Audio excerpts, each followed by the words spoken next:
नमस्कार, तुम्ही पाहत आहात महाराष्ट्र न्यूज। आमच्या चॅनलला लाईक करा, सबस्क्राईब करा आणि शेअर करा।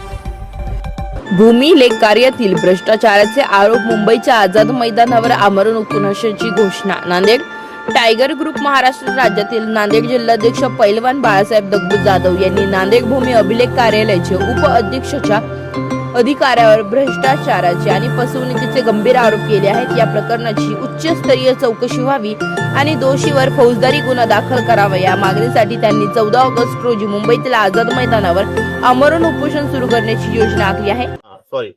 मी बाळासाहेब दगडू जाधव, नांदेड टायगर ग्रुप जिल्हा अध्यक्ष।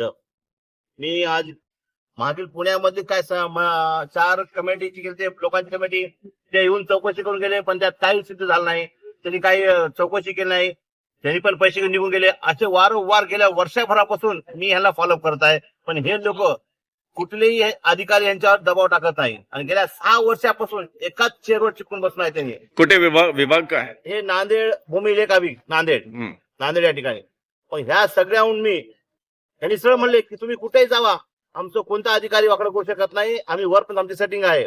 लास्टला मी निर्णय घेतला की मुंबई आझाद मैदान ह्या ठिकाणी माननीय मंत्री बावनकुळे साहेब यांना भेटायचं, यांना आपलं निवेदन द्यायचं। म्हणून मी आज उपोषणाला बसलो।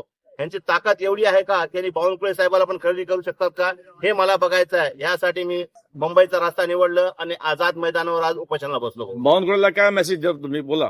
बावनकुळे साहेब, आपल्याला तेच विनंती आहे की नांदेडला भूमी लेख ऑफिस मध्ये गोरगरिबांचे गळे कापले जात आहेत, ते गळे कुठेतरी थांबण्यात यावं आणि असल्या अधिकाऱ्यांवर पूर्णपणे केसेस टाकून यांची पूर्णपणे इन्क्वायरी व्हावं, यांची पूर्ण चौकशी व्हावं, हेच माझी त्यांना विनंती आहे।